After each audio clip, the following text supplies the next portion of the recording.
Let's just bring Rab in Birmingham in. Rab, good morning. Hello, good morning, Hal. What do you think of what Shailesh just said about what the Muslim community needs to do?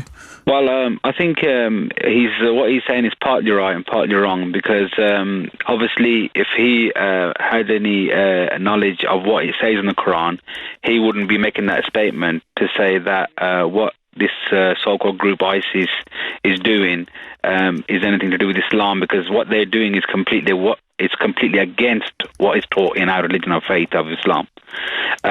Killing of any human person is like the killing of the whole of the humanity, as you well know, Nihal. No. That's very specific, isn't it? It's the killing of an innocent. Yeah, innocent. And the jihadis get round that by saying that these people are not innocent, therefore they can kill them. If you read the actual tafsir, which actually explains that word innocent, it means innocent, meaning a person who is trying to kill you.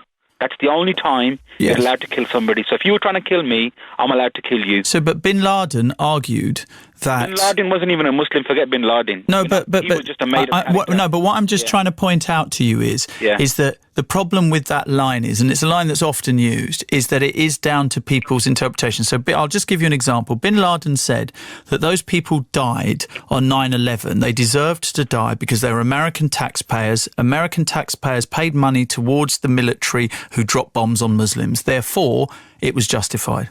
Well, if I'd got hold of Bin Laden, I would have killed him myself. But that's beside the point. I don't even consider him as a human being, let alone a Muslim. But that's, this is where, papers like, The Sun, where if you used to wipe your backside with it, more bloody rubbish would come off the paper than what you would actually clean. People who read these kind of papers are actually idiots themselves for reading and actually believing anything that is written in The Sun. I can't even use the words on the radio what I'd like to say, what I really think of it. But as far as, what that guy, the guy you had on earlier, I think it was your second caller, who was saying that, us Muslims should take some kind of responsibility for what ISIS are doing and shouldn't actually deny it. What's his name, the one you had on? Gohar. Yeah, Gohar. I mean, he normally actually speaks quite sensibly, but I was quite shocked to hear some of the stuff that he was saying. I don't have to explain why the ISIS are doing what they're doing. I have no connection to ISIS. I don't believe them to be anybody except for actual evil people. Nothing to do with Islam. And the 99.9% of Muslims who are sane Muslims will also say the same thing. So, I've said this before, every time, a white non-Muslim person does something, does that mean that we should then, say that all white people are like that, or all white, Catholics or Christians are like that? No, we shouldn't, because majority of people are good people.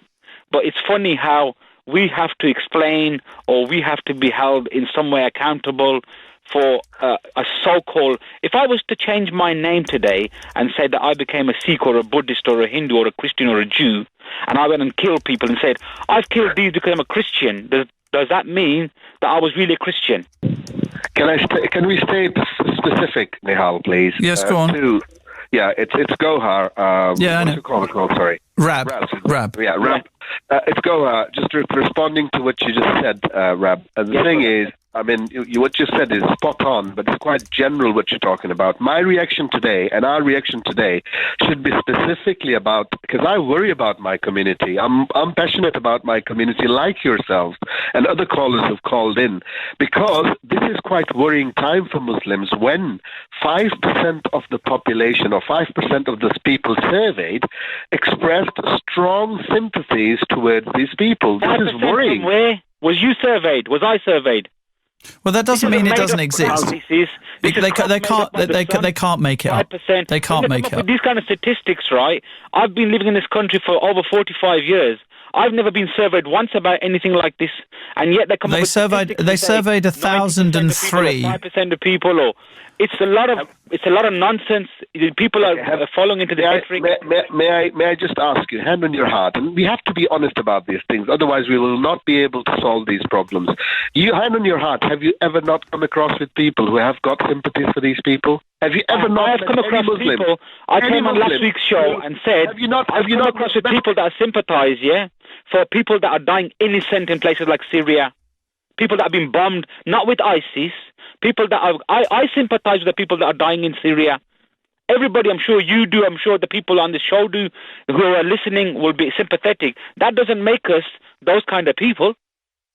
But you don't have to have sympathies for people who are going as jihadis and joining the jihadis in Syria to join the war and kill people. What about who are joining these people? Okay, so basically we're endorsing those people who are going from here, families, young families, taking their families. No, and I'm not endorsing them. I understand why people would feel like that. I understand that if some innocent people are dying, it tells us in the Quran, it tells us in the Quran, where you see injustice being done, you must either go and stop it with your hand, or verbally with your mouth, or at the lowest point, actually curse them from your heart. It tells us in the Quran. You can't deny that.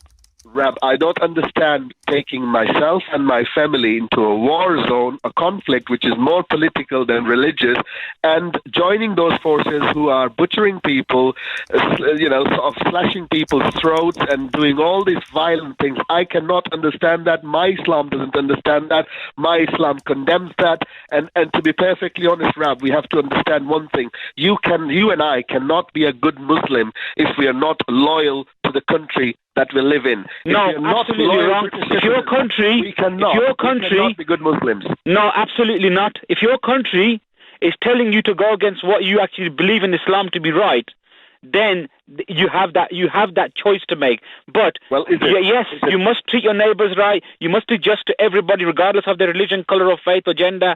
Yes, Islam teaches us all these good things. But at the same time, if you're getting labelled... Wait. Hang on. Let me speak, please. Yeah.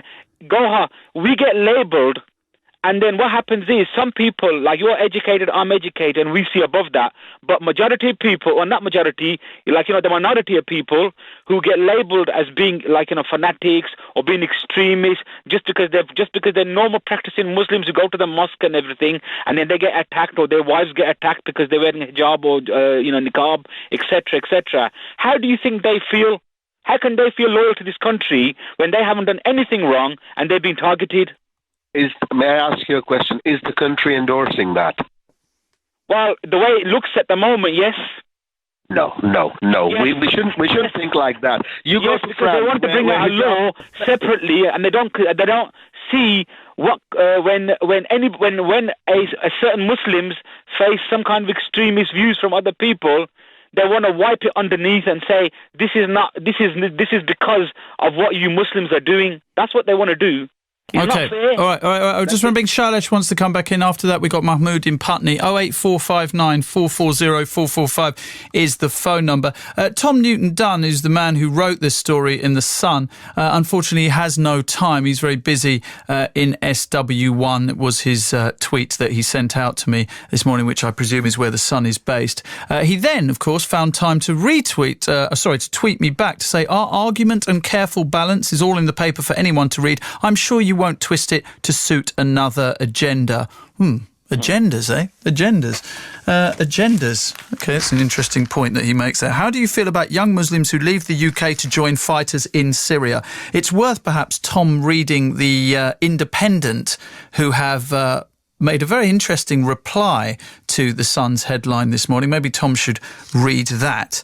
Hopefully he's listening back to this show again on the iPlayer, because of course he's too busy to join us today. Because how do you feel about young Muslims who leave the UK to join fighters in Syria? That question becomes on the front page. 1 in 5 Brit Muslims sympathy for jihadis.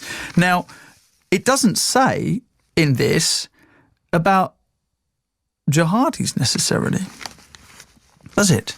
What if you're joining the Peshmerga? Young Kurds, of course, who have been lionised in a documentary on Channel 4 and treated as heroes for going out to fight against ISIS. Couldn't that be a sympathy? It doesn't say ISIS in there, and yet the front page uses a picture of Jihadi John next to this picture of jihadis. So, agenda, anyone? You tell me. 81869 is the text number. Shailesh, you wanted to come back in? Yes, you see, this is the problem. His name Gohar, is it? Yes. Well, you see, he's talking sense, and the other guy, I forgot his name. Rab.